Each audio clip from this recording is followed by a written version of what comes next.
Ассалаумағалейкум, қадірлі көрермен. Өр өлкеміздің өз дидарында туған жердің тарихынан азық алған алтын қазық хабары. Біз бүгін Онда ауылының тынысымен терең танысатын боламыз. Ендеше кеттік.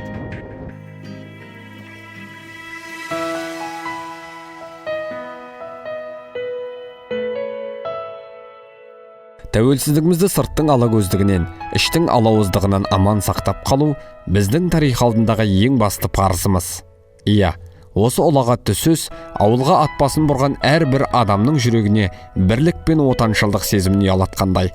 Бұл Әбіштің сөзі, Әбіштің кемеңгерлігі. Аядай ғана Ондының қандай тау тұлғаны тудырып, күллі қазаққа дана да, дара қылып, түлеткені атасы қазақ жақсы біледі.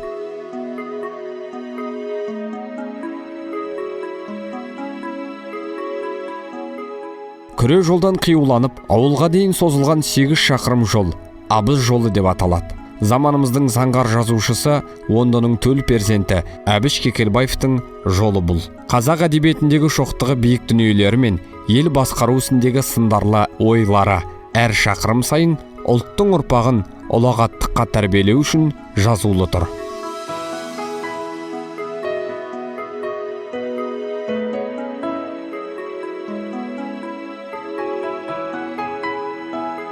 Аяна, ел басына төнген нәубетті жылдарда тұрмыстың ауыртпашылығын емен бей көтеріп, балаға әкені жоқтатпаған алтын құрсақ ананың бейнесі бұл. Әбіш Кекелбайұлының анасының ескерткіші. Соғыс жылдарында отағасын сарыла күтіп, бауырынан өнген балдарын асырау үшін аянбаған аналардың құрметіне қойылған. Бұл ауылдың тарихы өте тереңнен басталады. Сонау жылдары Қызылтам аталған бұл бұлақ басына берде ел қоныстанып, колхоз азып, одан серіктестік, тоз, мойыншерік болып, теңшар болып, Онда ауылы болып аталынған. Мына Аяна ескерткіші 2009 жылы Әбіш Кекелбайұлының 70 жылдығы қарсаңында тұрғызылды. Бұл ескерткіш Ұлы Отан соғысында оралмаған жарларын, балаларын күткен аналардың символикалық бейнесі болып есептеледі.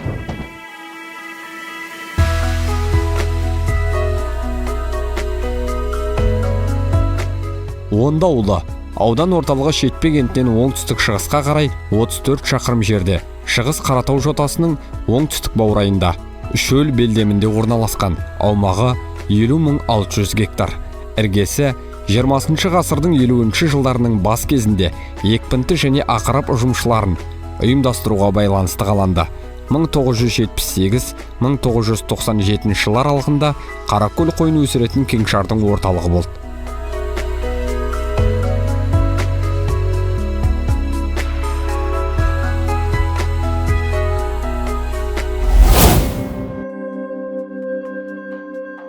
Біз Ондымен танысуды алдымен ауыл аймағындағы Қамыспай, Ақүйек, Бекі, Олжашының қызы, Есен ата сияқты тарихи мәдени ескерткіштерден бастағанды жөн көрдік. Бұл жерге ескірікте ел қонбай тұрып, қасиетті Қамыспай деген кісі жерленген екен. О дүниелік болған марқұмның шошайма моласы бүгін ат шаптырым жерді қамтитын қорымға айналған. Онда аумағындағы Қамыспай ата бейіті 18 ғасырда қойылған. Марқұмның бұл жерге мәңгілік сая табуының да тарихы бар.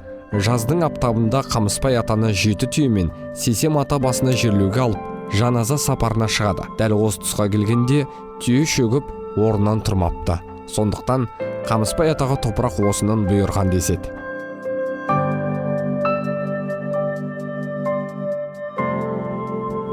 Тарихи мәдени мұраға қамқорлық жасау тек өткенге ізет емес, ол ең алдымен болашақтың қамын ойлау.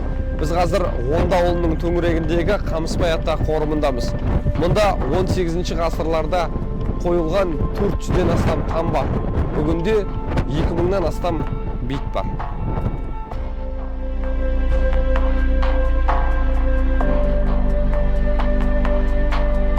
Қамыспай ата қорымында алыс жақын ауылдың бақилық болған тұрғындары жерленген. Олардың қатарында Әбіш Кекелбайұлының анасы, баласы бар. Біз де бейітке жақындау, Құран бағыштадық.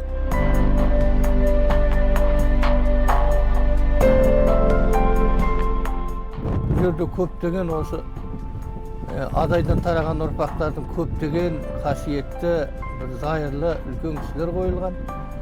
Соның ішінде Тұрсынбай қожаның баласы Үпік дейтін кісі қойылған. Бұл жерде Алшынбаев Өтежан дейтін және Әбекеңнің мамасы осы жерде жатыр. Айсәулека анамыз, Аяна деп атаймыз ғой. Сосын сол Әбекеңнің бір қайтқан баласы жатыр. Көптеген құлпытастар, сосын мына қой тас, 3 тас, 5 тас қойылған. Сосын мына күмбезі там, көптеген қима тамның үлгілері бар бұл жерде. Қима тамның осы Әбекең осы жаңа бір шөкім бұлт деген еңбегінде осы жерде осы мына өлілерге қойылған ескерткіш жөнінде осы Қамысбай атаның басында ол жаңағы өлілерге қойылған ескерткішті бірінен бірі асырып, сондай әдемілеп салу жөнінен осы жерде бір жарыс болған секілді деп атап көрсеткен. Сондықтан бұл жерде осы Маңғыстауда кездесетін ескерткіштердің түгелдей түрлері бар, және оны әсемдеп, әдемілеп, әрлеп салған күнінде. Сосын не түрлі оюдың, не түрлі мына өнер, жаңағы мына тасқа салынатын өнердің бәрі де осы жерде кездеседі.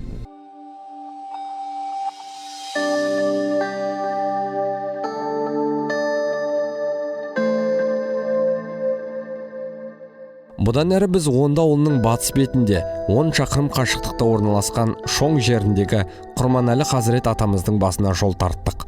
Мұнда 1805-1891 жылдары өмір сүрген қажы Қалышұлы Құрманәлі Хазірет жатыр. Ол есте жоқ кездерде Меккеге барып қажылық сапарын орындап келген соң сауатты шәкірт тәрбиелеумен айналысқан. Міне қазір Онды ауылының батыс жағындағы 10 шақырымдай жердегі Шоң жерінде тұрмыз. Бұл Шоң жері бұдан 40-50-60 жылдар бұрын осы жерде ел болған, әртелдерден бұрында ұйымдасқан елдер болып отырған. Содан кейін артынан бірігіп Онды ауылына қарай Онды ауылы болып біріккен. Бұл жерде Құрманәлі атамыз қоныстанған ертеде. Сол кісі осы жерге жерленген. Ол кісі өте қасиетті адам, сауатты адам болған. Ерте кездерде бала оқытып осы жерде мектеп ашып,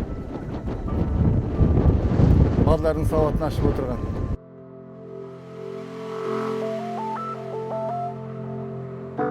Құрманәлі ата мешітінде бізді таңғалдырған бір жайт бар. Ол бірнеше жылдар, тіпті ғасыр өтсе де, түп нұсқасы бұзылмай сақталған кітаптар.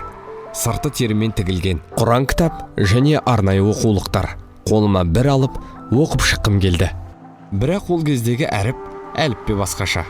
Содан соң сол кездегі ұстаздарды көз алдыма елестеттім.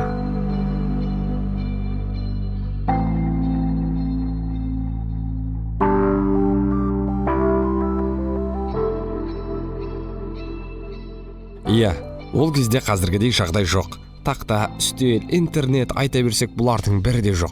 Ал шәкірттер керісінше оқуға құмар болатын.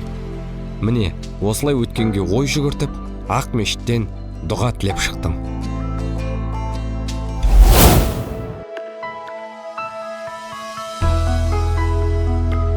Онды орта мектебі, қара шаңырақтың қазығы қағылған шоң тұлғалар, дарынды шәкірттер түлеп ұшқан мұннан. Ауылдың әр баласы ұстаз алдын көрген асқақ орда бұл. Кешегі ер әбішті сауаттылыққа шақырған орда, жүрегінен жыр, санадан сыр ақтарған талай дарынды оқытады әлі. Бұл мектептің тарихы 1924 жылдан бастау алады. Мұнда мемлекет және қоғам қайраткері, Қазақстанның халық жазушысы, Маңғыстаудың бір туар азаматы Әбіш Кекілбайұлы білім алған. Ендеше дәл осындай білім ордасымен бірге танысайық.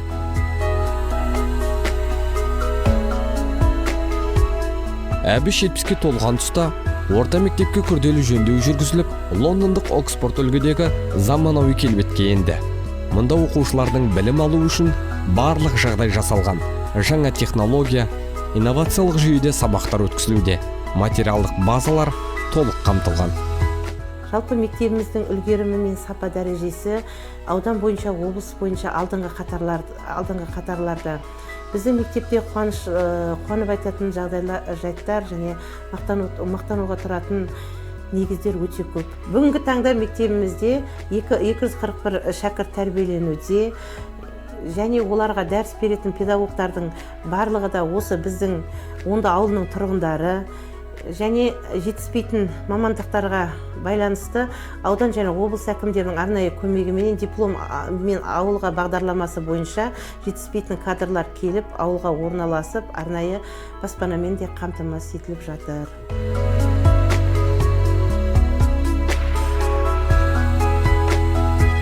Бұл мектеп облыс бойынша ең үздік мектеп атанған және 17 миллион сертификатпен марапатталған. 17 миллион. 2011 жылы табиғатпен үндес мектеп атты байқаудан аудан бойынша бірінші, облыс бойынша екінші орын алды. 2015 жылы облыс әкімінің ұйымдастырған үздік білім беру ұйымы атты шарасында бас жүлдені жеңіп алса, 2016 жылы аудан әкімінің ұйымдастырған арнайы грантын жеңіп алған. Бұл орданың мақтанып айтар жетістіктері көп екен. Және шәкірттер де білімді, әсіресе Таңатарұлы ықыластың жаны поэзияға, қара өлеңге құмар. Қарадөң досан қашып исаға айтқан, хикая, қиыр-шиыр қиссада айтқан. Ел жүрер ет жүрегім ескі кәтті, енді кеп, ертегі қып сиссам айтам. Жарбиған, жалғыз құдық түгі жоқ қой, деушедік бала күннен түбі жоқ қой. Астау жоқ, әйкел құлап ипа-типа, тасатсам, тасырлайды суы жоқ бей. Төреге, төрінбеймей қай ғасырдан, атағын аспандағы ай ғасырған, маямен бәйім бетпей бірге жатқан, қаратам, көрінбейді қайда сырған. Сұғынған, көк теңізге қатқыл түбек, сағынғам, көптен көрмей қапсың деп. Қаздиған, қалған құлақ бал едім ғой қауқиған, мені танып жатсың бі деп. Кетіпті, жерің жүдеп, желің үдеп, келіп ем кенелтпедің мені дөдек. Сағымдай, бізде бір күн жоғалармыз сағынбай, жата алмайды ау сені жүрек.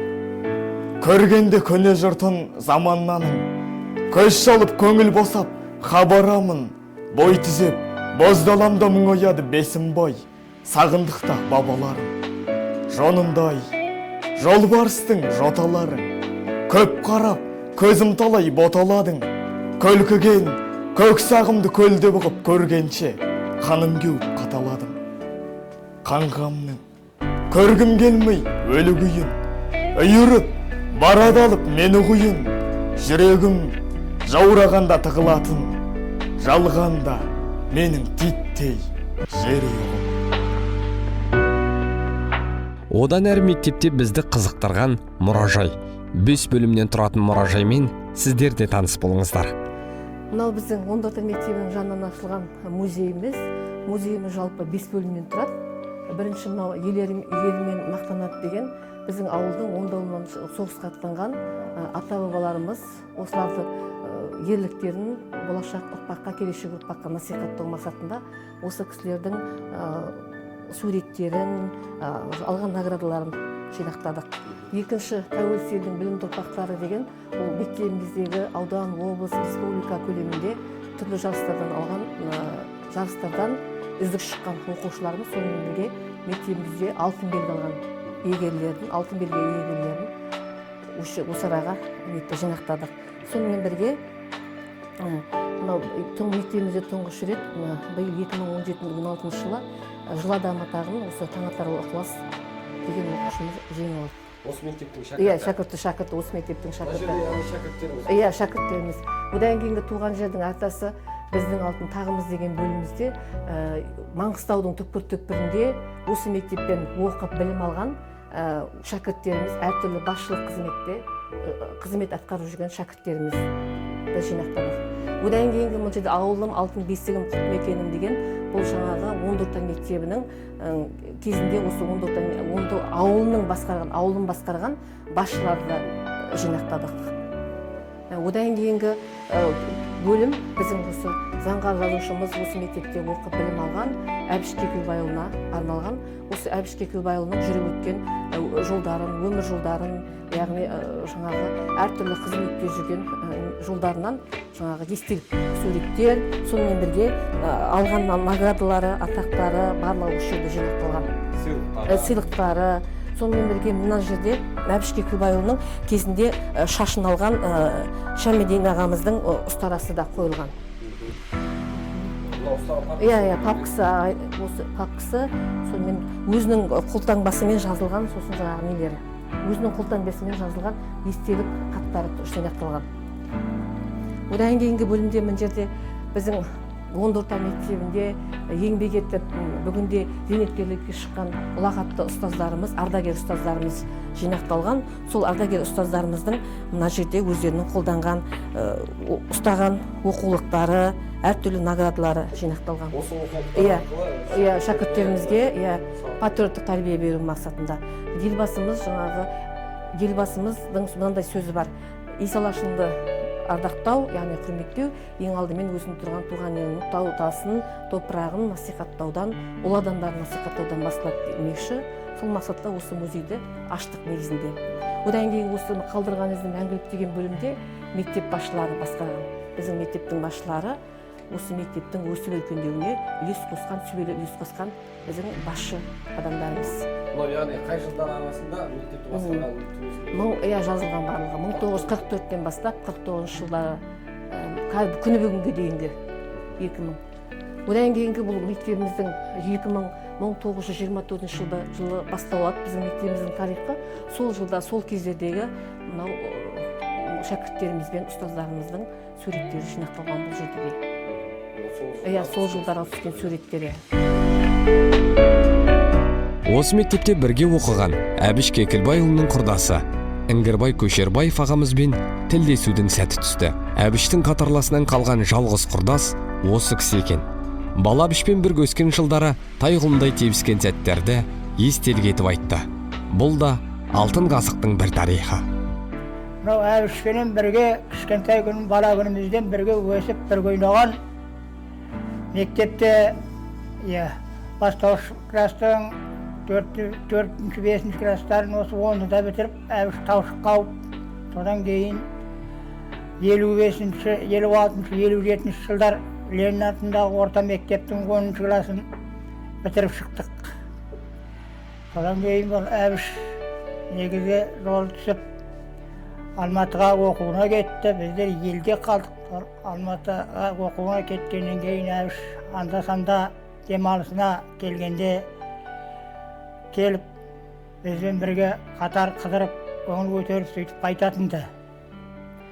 Ол Әбіш елге, бүткіл Қазақстанға емес, бүткіл шетелге танымал қоғам қайраткері азамат болды. Танымайтын ел кемде кем. Біздің жас күніміздегі оқуында ол уақытта енді ер азаматтың бәрі соғысқа кетті. Кілең жаңа жас бала, кемпір, шампыр, сондай жетім жесір әйелдер қалды ғой. Ол уақыт енді өзімен кетсін. Қазір нұрлы заман онды өзгерді. Елдің қатарына қосылды. Еш жерден кем емес онды тап. Енді туып өскен жеріңіз, оны бәлен түген деп айтып болмайды. Онда жер жоқ біз үшін. Онда ауылдық мәдениет үйі әрдайым ауыл тұрғынына рухани азық сыйлап, көрермендер көңілінен шығуда. Өнерліге өріскен демекші, таланттылар атадан кейінгі ұрпаққа мұра болып қалған өнерімізді насихаттауда. Оңтүстік мәдениет үйі 1999 жылы салынды. 2004 жылы Әбіш Кекілбаевтың 70 жылдағы қарсаңында халықтың игілігіне пайдалануға берілді, күрделі жөндеуден өтті. Қазіргі таңда 9 үйірме ұжым мүшесі жұмыс жасап отырмыз. Оның ішінде домбыра үйірмесі бар, хор үйірмесі, ән және көңіл тапқырлар клубының жанынан құрылған жайдарманшылар клубы. Әбіш серлері республикалық деңгейге, жоғары деңгейде өнер көрсетіп, жастарымыз үлкен чемпиондарға ие болып жүр, чемпион атағына. Сонымен қатар драма ұжымы жұмыс жасап тұр бізде, өте жақсы. Алтынай би ұжымы, осылардың барлығы осы биыл республикалық деңгейде театр атағын, би ансамблін қорғамақшымыз. Сонымен қатар осы атаулы мерекелерде осы халықтың бос уақыттарын тиімді пайдалану мақсатында оңтүстік мәдениет ұжымы жақсы жұмыс жасап келеді. Дарынды жастар, өнерпаз өрендердің басын қосатын бұл ордада облыс, аудан деңгейінен өңірдегі мәдениет саласын дамытуға үлес қосқан үшін алған марапаттарды аз емес. 2 қабатты бұл үйде 200 орындық көрме залы, 11 000 кітап қоры сақталған кітапхана және үйірмелер бар. Ауыл мәдениет үйінде онда орталық кітапханасы орналасқан. Мұнда 9300 кітап қорым бар, оның 7300-і қазақша кітаптар. Сол кітаптарымыз міне сала бойынша бөлінген көркем әдебиет, поэзия, жаңағы орысша көркем әдебиеттер, солар әр сала бойынша бөлініп орналасып жинақталған. Соның ішінде біздің жаңағы оқырмандарымыз көбінесе көркем әдебиетті көп оқиды. Атап айтсақ, Қандай ақындарды оқиды? Атап айтсақ, Мұхтар Әуезов, Абай Құнанбаев, Фариза Оңғарсынова, Мұқағали Мақатаев сондай сияқты кітаптар көп оқылады, жиі сұраныста. Және Оңтаулы кітапханасында 410 оқырманы бар. Соның 220-сы балалар болса, қалғаны онда тұрғындар болып есептеледі. Тұрақты осы кітапты оқып тұрады, иә? Тұрақты оқып тұрады. Және ай сайын кітап қорымыз жаңартылып тұрады. Ай сайын кітап келіп тұрады. Жаңағыдай 4-5 жылда бір кітап шығысталуы мүмкін, ескірген кітаптар сондай. Осындай кітап Онда ауылында кітапхана болғанына біз мақтанамыз. Осындай үлкен кітап қорымен мақтануға тұрарлықтай. Қаратау етегінде тауды жарған бірнеше тұщы бұлақ бар. Сол бұлаққа жайқала өскен, хош иісті түрлі өсімдіктер ауыл ажарын көркейте түсуде. Орталық демалыс саябағында 500 түп ағаш көштері 1956 жылы Атырау қаласынан әкелініп отырғызылған. Орталық демалыс паркінде соғыс жылдарында оралмаған жауынгерлерге арналып ескерткіш орнатылған.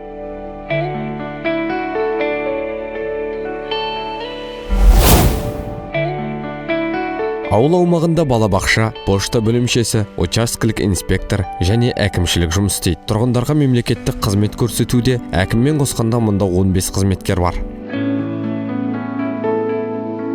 Онда ауылдық округіне биік және басқұдық елдегі мекендері кіреді.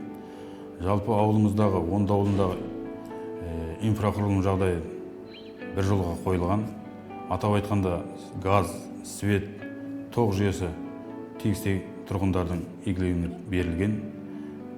Қазіргі кезде ауылдың ішіндегі автомобиль жолдары, ауылдың сыртындағы автомобиль жолдары тегістей тартылған. Және жаяу жүргіншілер жолы бір қалыпты. Қазір ауылымыздың жағдайы жақсы, бір қалыпты дамуда.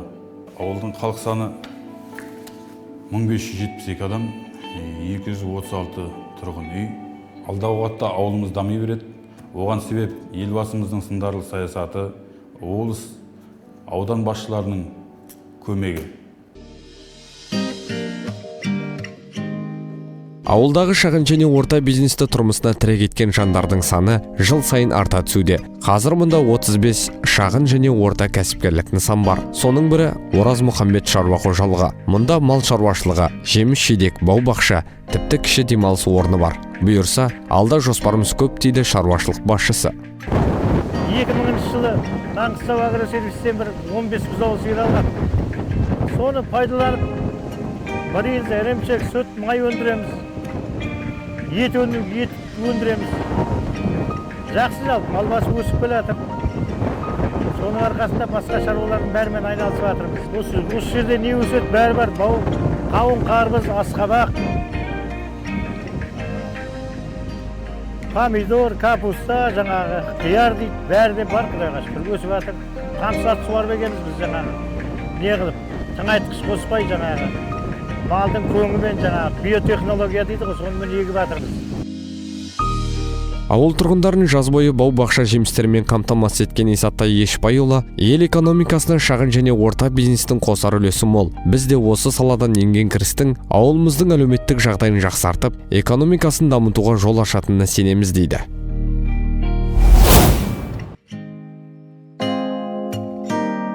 Бүгінгі таңда аудан облыс орталығымен жолаушы тасымалы тұрақты қалыптасқан. Аудан және облыс орталығына автобус пен газель күнде қатынайды. Сондай-ақ ауылда халыққа дәрігерлік қызмет көрсететін селолық дәрігерлік амбулатория жұмыс жасап келеді.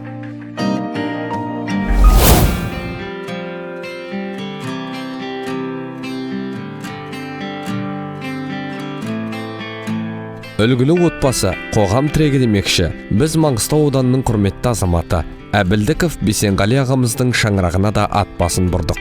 Өмірінің алтын уақытын 40 жыл ұстаздыққа арнаған Бесенғали аға жұртқа үлгі болу үшін ең алдымен өзің үлгі көрсетуің керек. Қызметте адал болып, адал еңбегіңнің жемісін көруге ұмтылу қажет дейді. Бес балам бар, 2 қызым бар. Сол 5 баладан өнген шаңырақтан бәрі бар. Шүкір, аманбыз, жақсымыз. Сол 5 семья енді жолдастарыменен 10 адам ғой енді. Соның 5-еуі ұстаз болып жасайды, 1-еуі дәрігер болып жасайды. Қалған 4 балам өндірісте жасайды. Одан өнген немерелерім бар, 32 немерем бар, 8 шөберем бар, тұрмысқа шыққан немерелерім бар, 7-8. Әбілдіковтер отбасы 6 бала, 2 қыз өсіріп, одан өнген 32 немере мен 8 шөберені қызықтап отыр. Әке жолын ұстанған бұл әулеттің ұл қыздары да мектепте жұмыс істейді. Жас отбасыларға ата-анаң сыйла, азаматың сыйла, жұмыста жақсы болың, жақсы азамат болың деп айтар едім. Ең құрттай көршіңмен тату болсаң да о да жақсылық. Мерейлі отбасы өзінің жанұясына ғана емес, қоғамға да мейірімді болуы тиіс. Қазір қоғамда жетім жесір қариялар көп. Мұндайды болдырмауға ат салысып, жанашырлық көзқараспен қарау қажет деген оймен бөлісті отбасы ұйытқысы Қанбибі апа.